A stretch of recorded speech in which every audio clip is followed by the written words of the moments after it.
Hey folks, my name is James Shue and I'm a deckhand here on the Lady Washington. And today we're going to be going over some of the trade curriculum as part of our education programs. Today we're going to be talking about Lady Washington, the Columbia Rediviva, and the original economic expedition to the west coast of North America and eventually to Canton, China. So after the American Revolution, America lost a lot of its economic powerhouse. We didn't have access to tea, spices, and some other luxury goods from China and other parts of the world, and the American economy was hurting.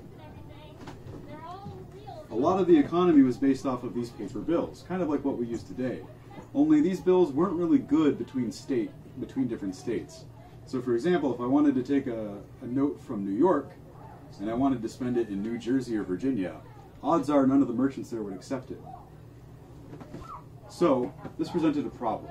When Lady Washington was bought in 1787, along with the Columbia Rediviva, and they were captained by Robert Gray and John Kendrick respectively, their entire purpose was to go from Boston all the way around Cape Horn to the west coast of North America to begin a fur trade with the Native Americans there, take those pelts, and go to China to trade them off as luxury items.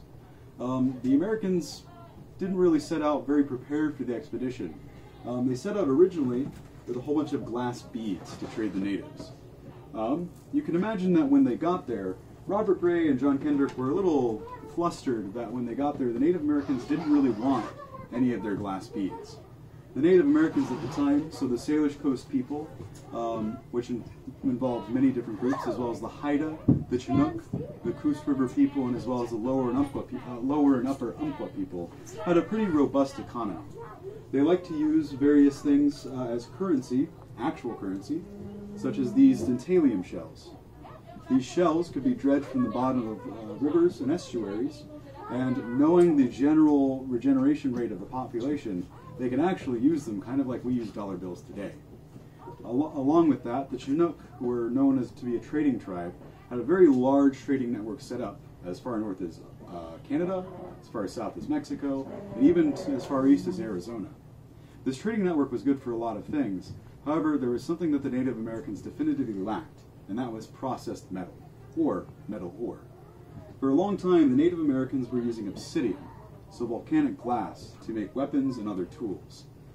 Volcanic glass is a pretty cool material, but the issue with it is that you have to nap it every single time you want to make it sharp, and after a few uses, it's dull again. Here in the Pacific Northwest, we don't have a lot of metal deposits. So what trading was done might have brought in some copper from people in the east, but for the most part, it was just obsidian. So when Robert Gray and John Kendrick arrived here, and they wanted to start trade and found that the glass beads were not really all that enticing, they decided to take a lot of the spare metal tools and metal parts off of the ship and trade them to the Native Americans for sea otter pelts. Things like axe heads, arrowheads, and other metal items that could be repurposed into other tools or weapons were quite popular. Once they had these sea otter pelts, the Americans would take them all the way to Canton, China. A lot of these pelts were going to be traded away as luxury items. And to understand why that's important, we have to understand that in this period of China's history, it is ruled by the Qing dynasty and has a lot of raw material wealth. The Chinese are not want for many things, and in fact, most of the time when you arrive, if you want to trade goods in China, they're going to be like, cool, thank you, but we don't really need that, so you can just leave now. Only two ports were really open to Western trading. The Dutch and the Portuguese had a sort of small monopoly in Macau, and then Canton was open to the British and several other European nations. However, what was traded was pretty limited. Sea otter pelts, being a luxury item, could actually be traded for tea, spices, and other things. The reason that sea otter pelts were so popular is, as we can see in these pictures, they were quite a fashionable item to have. Aside from being a very usable pelt, being waterproof, extremely dense and warm, wearing sea otter clothing also helped denote status, either wealth or social, as well as perhaps an important role in the local government or society.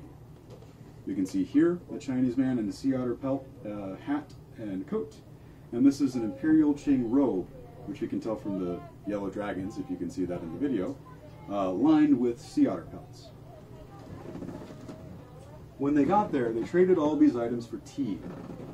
Tea would have looked like something like this, or more likely, something like this. You might not be able to see it very well, but this is a tea brick.